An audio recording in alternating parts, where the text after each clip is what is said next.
we are scheduling projects to align with that money. To give you a little background on our bond measures that we've issued and approved, up on the screen are all of the bond measures going back to 1988. So we have spent all of the bond measure authority for Measure E, for Measure M, for Measure D. We have $77 million left on Measure J, $240 million left on Measure D, and $275 million on Measure E.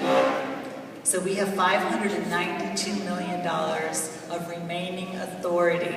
So what that means is that it's not in the bank right now, but it will be available to us at some point in the future. So what we do is we look at a 4-year planning schedule for our projects. And within that 4-year planning schedule, starting from July of 2014 through June of 2018, we have 2 additional issuances, one of which the board will be reviewing tonight with a preliminary official statement for $135 million.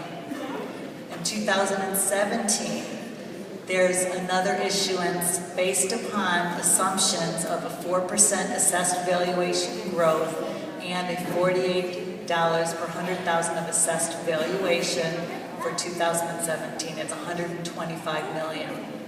So we're looking at $260 million that are available within our planning window at this point. Now we do have additional authority available, as you can see down below the line, in 2019, 2021, and 2023, also 2045. There is authority available.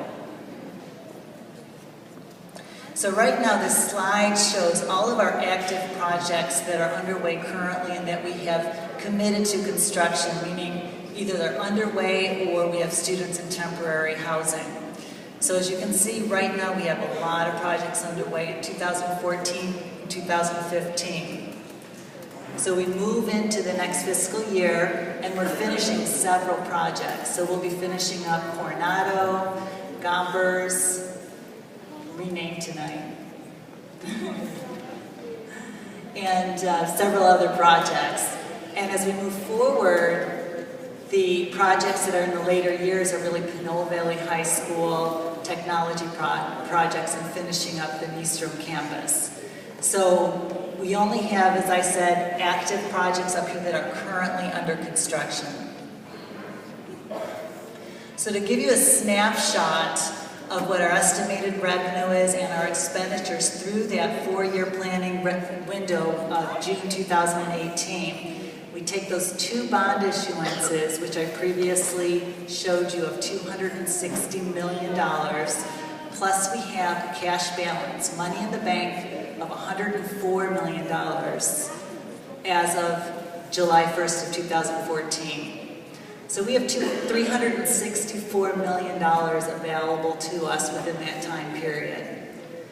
Now those projects that I just showed you on that slide, all of those active projects have obligations of $338 million. So our estimated fund balance at the end of that 2018 window is $26 million. So beyond that 4-year window, we still have Pinole Valley High School, which is a current active project that we still need to complete that would likely go into the next issuance after the 3rd issuance that you saw on the slide. So our balance available is $11 million. So with that $11 million, that's the challenges that we have tonight with regard to the temporary campus bid that's before the board, which is $3.5 million. So at this point, we do have dollars in the bank to be able to move forward with the temporary campus. Our challenge is we don't know exactly when the dollars will be in the bank for building the entire construction of that school. So there's possibilities that we would end up having to build a temporary campus and the students would stay in the temporary housing for a much longer period of time than we anticipated.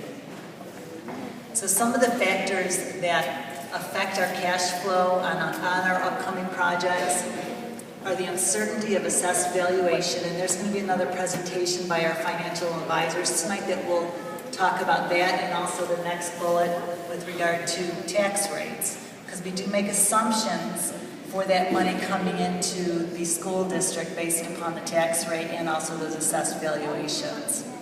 We also have to deal with the escalation rates, so construction costs are increasing, market conditions, bid climates for when we actually put out a bid are somewhat variable. We also have to balance our existing project schedules and their related cash needs, including we have a large project that we've already started construction on for the temporary housing and several site improvements for Pinole Valley High School. Unforeseen conditions affect cash flow, but we also wanted to maintain defined budgets and identify cost efficiencies on projects without compromising program work quality. And then also what affects cash flow is the timing of passing any new bonds. So this slide shows all of our major upcoming projects that we need to plan, which on there is including Valley View replacement project with schools, since it's not an active project. That project has DSA approval of the plans.